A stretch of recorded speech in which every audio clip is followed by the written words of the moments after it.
چھپ رہی ہیں، بک رہی ہیں، اور یہ بہت بڑا بزنس ہے. کسی کو اگر شک ہو تو اردو بازار کا چکر لگا لیں.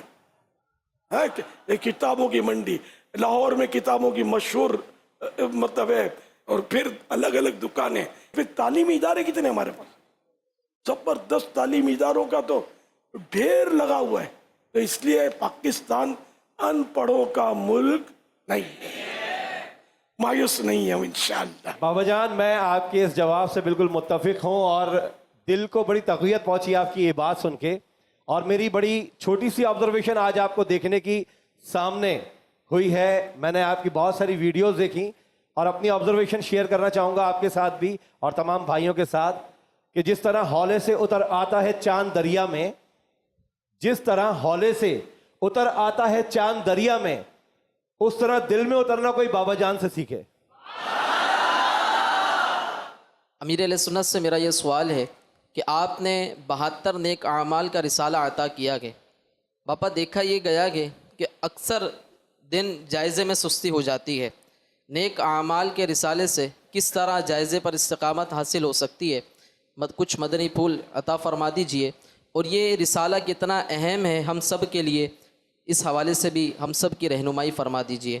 انسان بننا ہے نا تو نیک اعمال کا رسالہ پکڑ لیں، یعنی نیک انسان بننا ہے تو انشاءاللہ ایک نظر اس کو دیکھ لیں تو آپ کو پتا چلے گا کہ اچھا مسلمان بننے کے لیے اس میں کتنے پیارے پیارے نسخے فارمولے دیے ہوئے. یہ جائزہ جو ہے نا، یہ محاسبہ اپنے اعمال کا کہ آج تو نے کیا کیا کیا. حضرت امیر المومنین فاروق اعظم رضی اللہ عنہ اپنے مبارک پاؤں پر درہ یعنی ہنٹر مار کر فرماتے تھے کہ اے عمر آج تو نے کیا کیا کیا ہے. اور بھی بزرگوں کے اقوال ہیں کہ اس سے پہلے کہ قیامت کے دن تمہارا حساب لیا جائے ابھی سے اپنا حساب کر لو. یہ جائزہ اپنے اعمال کا حساب کرنا ہے، جائزہ لینا ہے کہ میں نے کیا کیا کیا، کتنی نیکیاں کی، کم کیوں ہیں، گناہ ہوا تو ہوا ہی کیوں، آئندہ نہ ہو اس کا خیال، نیکیاں بڑھانے کا. تو یہ جائزے کے بغیر آپ آگے بڑھنا مشکل ہے، اس لیے وہ جائزہ تو لینا ہوگا. نیک اعمال کا رسالہ عمل کرنے کی صورت میں آپ انشاءاللہ الکریم اچھے مسلمان بن جائیں گے انشاءاللہ. اس کو اپنا لیجیے. بعض لوگ نا امام صاحب سے پہلے ہی رکوع اور سجدے میں چل جاتے ہیں، تو ان کے بارے میں کیا ہے؟ نماز میں امام سے پہلے مقتدی کا، یعنی اس سے پیچھے جو نماز پڑھ رہا ہے جماعت کے ساتھ، اس کا رکوع و سجود، رکوع میں سجدوں میں چلا جانا، رکوع سجود وغیرہ میں چلا جانا، یا اس سے پہلے سر اٹھانا، یہ مکروہ تحریمی ہے، ناجائز و گناہ ہے. حضرت سیدنا ابو ہریرہ رضی اللہ عنہ فرماتے ہیں جو امام سے پہلے سر اٹھاتا اور جھکاتا ہے اس کی پیشانی شیطان کے ہاتھ میں ہے. اللہ کریم کے آخری نبی صلی اللہ علیہ وسلم فرماتے ہیں جو شخص امام سے پہلے سر اٹھاتا ہے کیا وہ اس بات سے ڈرتا نہیں کہ اللہ پاک اس کا سر گدھے کا سر کر دے، گدھے جیسا منہ. یہ واقعہ ایک محدث، یعنی ایک حدیث کے عالم تھے، محدث، ایک محدث حدیث لینے کے لیے ایک بڑے مشہور شخص کے پاس دمشق گئے. دمشق ایک ملک شام کا دارالخلافہ ہے، بڑا شہر، مشہور شہر ہے. تو دمشق گئے، وہ عالم صاحب جو تھے وہ پردہ ڈال کر پڑھاتے تھے، مدتوں تک ان کے پاس بہت کچھ پڑھا مگر ان کا منہ نہ دیکھا. جب زمانہ دراز گزرا اور ان محدث صاحب یعنی استاد محترم نے دیکھا کہ ان یعنی شاگرد کو علم حدیث کی بہت خواہش ہے، تو ایک روز استاد صاحب نے پردہ ہٹا دیا. شاگرد دیکھتے کیا ہے کہ ان یعنی استاد صاحب کا گدھے ایسا منہ ہے. انہوں نے یعنی استاد صاحب نے فرمایا صاحب زادے دوران جماعت امام پر سبقت کرنے یعنی امام سے آگے نکل جانے سے ڈرو، کہ یہ حدیث جب مجھ کو پہنچی وہ گدھے جیسا منہ ہونے والی، تو میں نے اسے مستبعد جانا، یعنی کہ یہ کیسے ممکن ہو سکتا ہے، اور میں نے امام پر قصدن یعنی جان بوجھ کر سبقت، جان بوجھ کر پہل کی تو میرا منہ ایسا ہو گیا جیسا تم دیکھ رہے ہو. سوال میرا یہ ہے کہ کتابوں میں لکھا ہے نماز کے حوالے سے یہ سجدہ سہو واجب ہو اور سجدہ سہو کرنا بھول جائے. جب تک کوئی منافی نماز کام نہ کرے یا مسجد سے باہر نہ ہو جائے تو سجدہ سہو کر سکتا ہے. اگر ہم نے سلام دونوں طرف پھیر دیا اس کے بعد درود شریف پڑھا تو اب کیا ہم سجدہ سہو کر سکتے ہیں یا نہیں کر سکتے؟ درود شریف پڑھنا منافی نماز نہیں ہے، نماز سے الٹ نہیں ہٹ کر رہی ہے. اگر آئے تو اگر نہیں یہ اس میں نہیں آئے گا. یہاں سجدہ سہو کر سکتے ہیں. کر سکتے ہیں. کلام کر دیا ارادتاً جان بوجھ کر وضو توڑ دیا، یہ منافی صلاۃ، منافی نماز فعل نہ کیا ہو تب تک وہ سجدہ سہو کر سکتا ہے. اولیاء کرام کی جو بارگاہ میں ہماری حاضری ہوتی ہے تو ادب کے تقاضوں کو مد نظر رکھتے ہوئے ہمیں کس طرح سے حاضری میں پیش ہونا ہے؟ جزاک اللہ. ماشاء اللہ. دیکھو جتنی اس بزرگ کی ہمارے دل میں رسپیکٹ ہوگی، احترام ہوگا، اتنا ہی مطلب ہے خود بخود ادب کا ماحول ذہن میں بنتا چلا جائے گا. اب یہ کہ غوث پاک کا جو مقدس شہر ہے بغداد شریف، اس کا ادب تو ظاہر ہے ہم لوگ تو ہیں، جو کچھ ہے غوث پاک کا ہے. تو غوث پاک نے جو ہم کو نوازا ہے اور اپنے نانا جان کے قدموں تک بھی غوث پاک نے ہم کو پہنچایا. ہم بچپن سے الحمدللہ غوث پاک کا ہمارے میمن لوگ ہیں نا، ہمارے یہاں غوث پاک کا زیادہ ذکر خیر ہوتا ہے. اور بڑے بوڑھے بڑی بوڑھیاں جا بیٹا غوث پاک کے حوالے. یوں جو پرانے مہمان ہیں نا ان کو پتا ہوگا بزرگوں کو، اب نہیں بولتی اتنا، پہلے بولتی تھی بڑی بوڑھیاں. تو ہم جب بغداد شریف حاضر ہوئے تھے اس دور کی بات کر رہا ہوں جب میں جوان تھا. ہم بغداد شریف میں شاید 2 بار حاضر ہوئے. ایک بار میرا خیال ہم 3 تھے اور دوسری بار ہم گئے تھے تو 11 تھے. یہ 2 بار جو مجھے یاد پڑتا یہ تعداد تھی. ہم مطلب وہاں ننگے پاؤں رہتے تھے بغداد شریف میں. تو ایک بار تو بچے جو تھے نا انہوں نے شاید کنکر ونکر بھی مارے اور یہ نہیں سمجھے کہ ننگے پاؤں.